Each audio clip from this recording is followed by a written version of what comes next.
This program is brought to you by Moïse Mbie Ministries.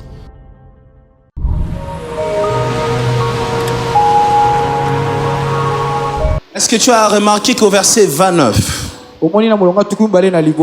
vérifie au verset 29. Qu'est-ce que la Bible dit au verset 29? Car Jésus commandait à l'esprit impur de sortir de cet homme dont il s'était emparé depuis longtemps. Et regardez après le point virgule, on le gardait, comment? Lié des chaînes et de fer aux pieds. Mais il rompait les liens. Après avoir rompu les liens, qu'est-ce qui se passe? Remarquez, il était entraîné par les démons dans les déserts. Imaginons la scène. Imagine. Je suis le Gadarénien.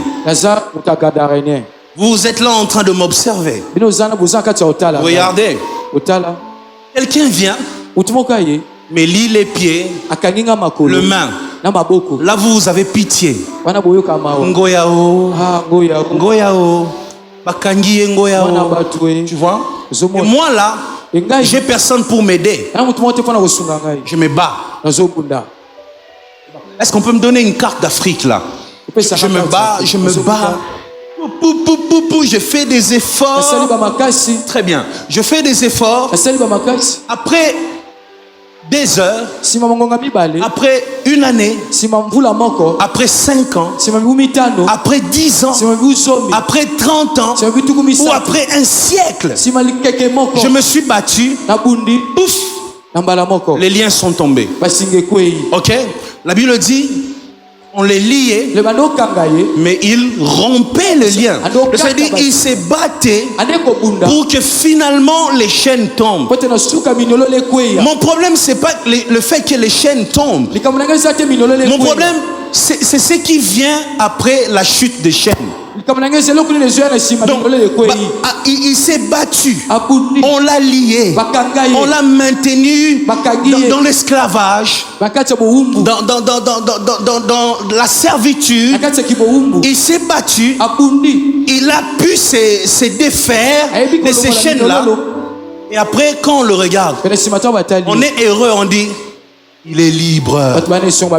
Il a l'indépendance. Après, on est surpris. Moutongo a quoi ici ma chaîne? Il y en a qui est désert. Je dis oh.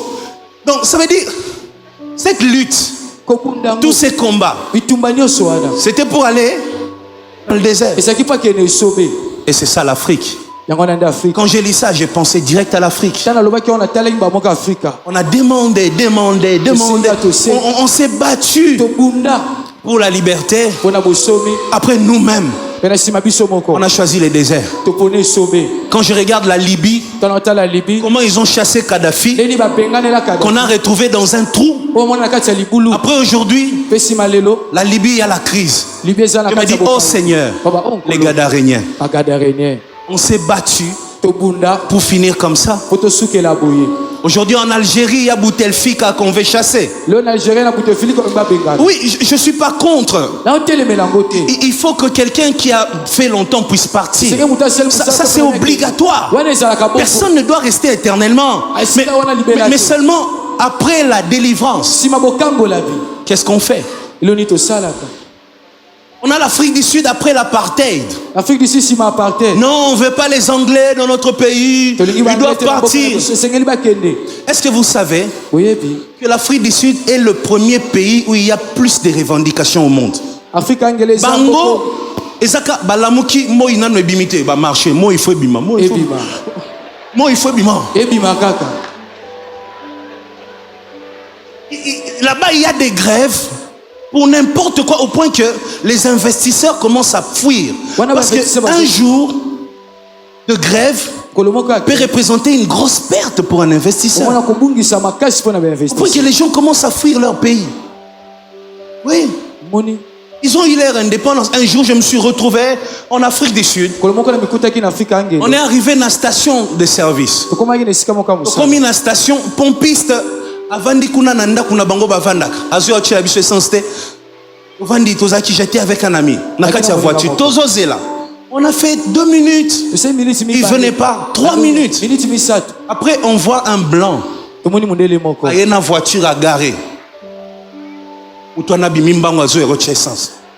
Na anglais na yeba quitté. Mais ndenye na soso la kie.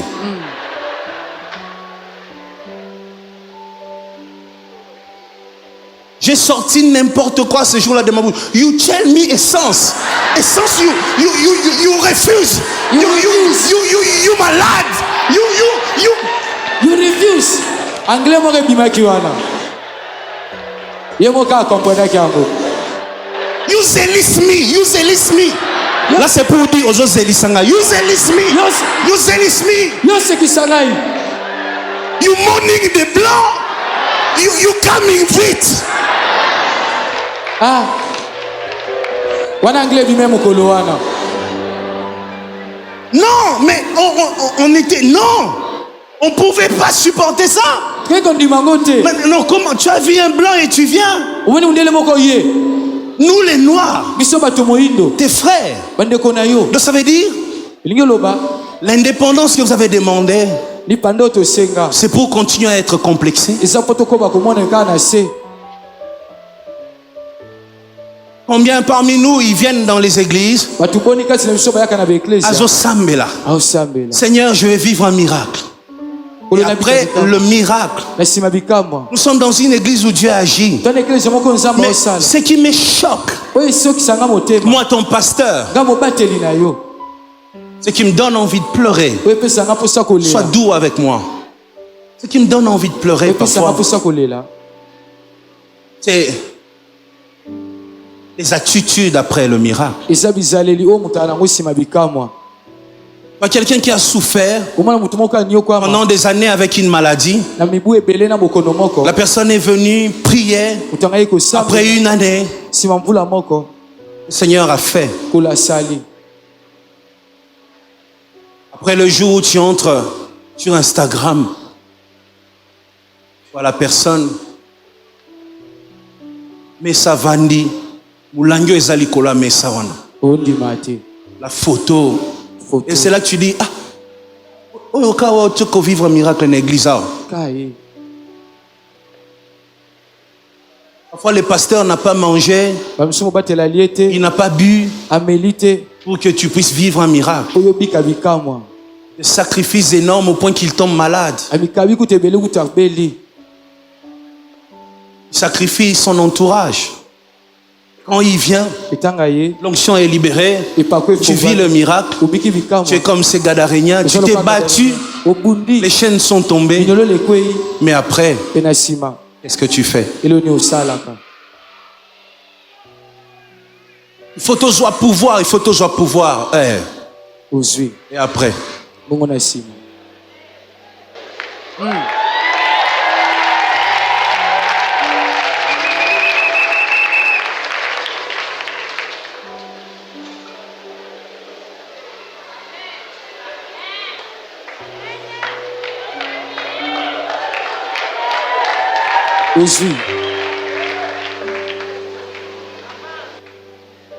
Les Gadaréniens que nous sommes, nous nous battons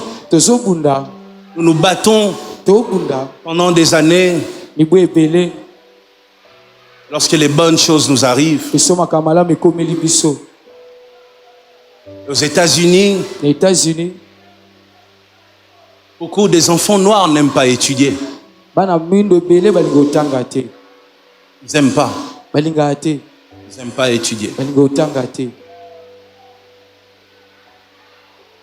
Quand il est au lycée, son rêve c'est NBA. Ou la musique. Or, réussir dans le sport ou réussir dans la musique, c'est pas facile. Vous pouvez être 1000 et un seul brille. C'est un monde compliqué. Ils se sont battus. Martin Luther King disait, j'ai un rêve. Que les enfants noirs et les enfants blancs puissent étudier ensemble. Lorsqu'on a permis que les enfants noirs et les blancs étudient ensemble, les noirs, ils ont choisi autre chose. Les Gadaréniens. On s'est battu pour faire tomber les liens. Mais quand les liens sont tombés, on a choisi les déserts. Si tu vois une femme qui prie, Nabalae.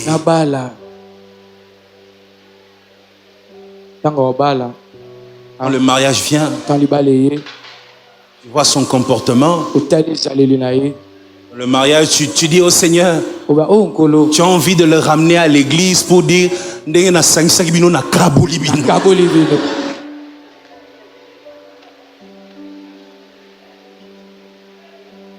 parce que l'autre va souffrir. Elle a oublié les années dévorées par les sauterelles. Elle a oublié. Après avoir vécu un miracle, c'est quoi ton attitude?